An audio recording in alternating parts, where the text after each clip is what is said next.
बिस्मिल्लाहिर्रहमानिर्रहीम। अस्सलाम वालेकुम दोस्तों, ये यमन का शहर सना था जहाँ हबशा के बादशाह नजाशी का एक वफादार गवर्नर रहता था। इसका नाम अब्राहल अशरम था। वो एक जाबर, मगरूर और अंतहाई हासद शख्स था। इसने एक शानदार कलीसा बनवा लिया था जिसका नाम अल-कलीस रखा।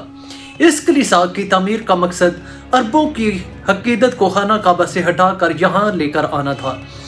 वो चाहता था कि लोग अपने हज और इबादत के लिए मक्का जाने के बजाय इसके बनाए हुए कलीसा में आएं, मगर अरबों ने इसकी बात को कबूल ना किया। एक दिन एक अरब नौजवान ने गुस्से में आकर इस गिरजा घर को नापाक कर दिया। जब अब्राह को यह खबर मिली तो वो गुस्से से पागल हो गया। इसने कसम खाई कि वो मक्का जाएगा और काबा को जमीन बोस कर देगा। प्यारे बहन भाइयों, अपनी वीडियो के अगले हिस्से में बढ़ने से पहले आप सब बहन भाइयों से यही रिक्वेस्ट है कि अगर आपने हमारे चैनल को अभी तक सब्सक्राइब नहीं किया हुआ तो सबसे पहले चैनल को सब्सक्राइब कर लें, और अगर आपको मालूमाती वीडियोस देखने का शौक है तो चैनल को सब्सक्राइब करके ऑल पर कर लें। अब हम बढ़ते हैं अपनी वीडियो के अगले हिस्से की तरफ। पूरी कहानी को अच्छी तरह समझने के लिए आपको ये वीडियो आखिर तक देखनी चाहिए। अब्राह ने अपनी फौज को तैयार करने का हुक्म दिया। इसने हबशा के बादशाह से मदद मांगी और एक ताकतवर लश्कर इकट्ठा किया। हजारों सिपाही, नेजा बरदार, तलवारों से लेस जंगजू और सबसे बढ़कर के हाथियों की एक बहुत बड़ी फौज इसमें शामिल थी। इस लश्कर में एक बहुत बड़ा और जबरदस्त हाथी भी था जिसका नाम महमूद था। यह हाथी गैर मामूली ताकतवर और जंगी तरबियत याफ्ता था। अब्राहा को यकीन था कि इसकी ये फौज मक्का के कमजोर कबायलियों को रौंद डालेगी और खाना काबा को मलबे का ढेर बना देगी। मक्का की तरफ पेशकदमी। अब्राहा का लश्कर चलता गया। रास्ते में जो भी कबीला आता वो इन्हें शिकस्त देता और आगे बढ़ता। जब वो मक्का के करीब पहुंचा तो इसने कुरैश के कई ऊंट और मवेशी लूट लिए, जिनमें अब्दुल मुत्तलब, नबी करीम सल्लल्लाहु अलैहि वसल्लम के दादा मुबारक के भी 200 ऊंट शामिल थे। अब्राहा ने यह कासद भेजा कि कुरैश के सरदारों को बुलाया जाए। अब्दुल मुत्तलब, जो कुरैश के सबसे मुअज़्ज़ज़ सरदार थे, अब्राहा से मिलने के लिए गए। अब्राहा ने मगरूर लहजे में कहा, मैं काबा को तबाह करने के लिए आया हूँ। अगर तुम जंग करना चाहते हो तो तैयार हो जाओ, अगर सुलह चाहते हो तो सब मेरे रास्ते से हट जाओ।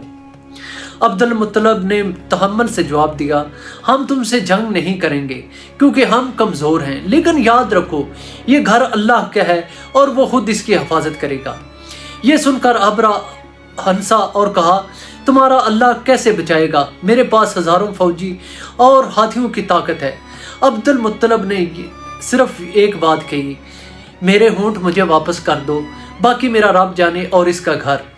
अब्रा ने हैरत से पूछा, तुम अपने होंठों की फिक्र कर रहे हो मगर अपने मोहब्बत काबा की नहीं? तो अब्दुल मुत्तलब ने मुस्कुराते हुए कहा, ऊंट मेरा है, मैं इसका मालिक हूं, लेकिन काबा का मालिक अल्लाह है, वो खुद इसकी हिफाजत करेगा। अब्राह ने कहका लगाया और हुक्म दिया, सुबह होते ही लश्कर मक्का की तरफ बढ़ाया जाए। प्यारे दोस्तों, यहां से शुरू होती है अल्लाह की कुदरत। रात आई, मक्का के लोग घबरा कर पहाड़ों में चले गए। वो जानते थे कि वो अब्राहा के ताकतवर लश्कर का मुकाबला नहीं कर सकते, मगर इनके दिल में यकीन था कि अल्लाह कोई ना कोई मौजज़ा जरूर दिखाएगा। सुबह हुई, सूरज की पहली किरण के साथ ही अब्राहा ने हुक्म दिया, हाथियों को काबा की तरफ बढ़ाओ। मगर हैरत अंगेज तौर पर महमूद नामी हाथी ने मक्का की तरफ बढ़ने से इनकार कर दिया। लश्कर के सिपाही हैरान रह गए। उन्होंने इसे जबरदस्ती आगे बढ़ाने की कोशिश की, मगर वो बैठ गया। जैसे ही इसे यमन की तरफ मोड़ा जाता वो दौड़ने लगता, मगर जैसे ही इसे मक्का की तरफ मोड़ा जाता वो जमीन पर गिर जाता। अब्रा गुस्से से चलाया, इसे तलवार से मारो और आगे बढ़ाओ। मगर फिर अचानक आसमान पर कुछ नजर आया। दूर आसमान पर काले धब्बे नमूदार होने लगे। वो छोटे छोटे परिंदे थे जो झुंड की झुंड सूरत में उड़ने लगे और उड़ते उड़ते आहिस्ता आहिस्ता करीब आते जा रहे थे। वो करीब और करीब आने लगे और जब वो लश्कर के ऊपर पहुंचे तो उनके पंजों और चूंचों में छोटे छोटे पत्थर थे।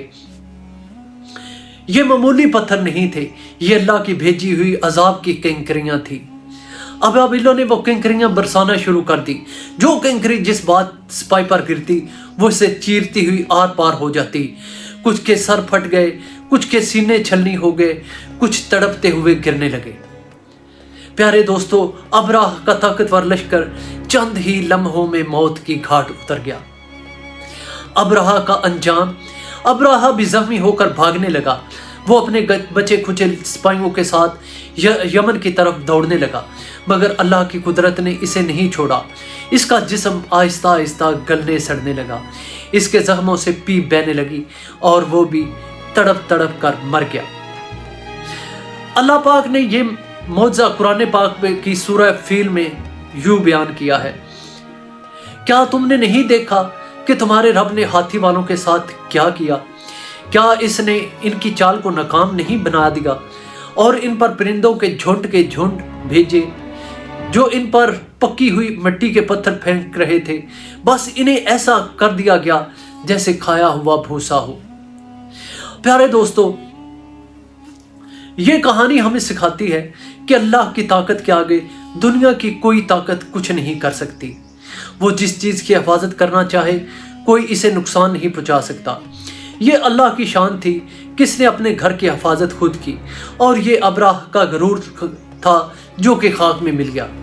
ये एक ऐसा मौजज़ा था जिसे देखकर अरबों के दिल में ईमान और मजबूत हो गया, और यही ईमान बाद में इस्लाम की रोशनी भरकर दुनिया में फैल गया। प्यारे दोस्तों, ये है हाथी वालों की कहानी जो अल्लाह के अजाब का शिकार हो गए।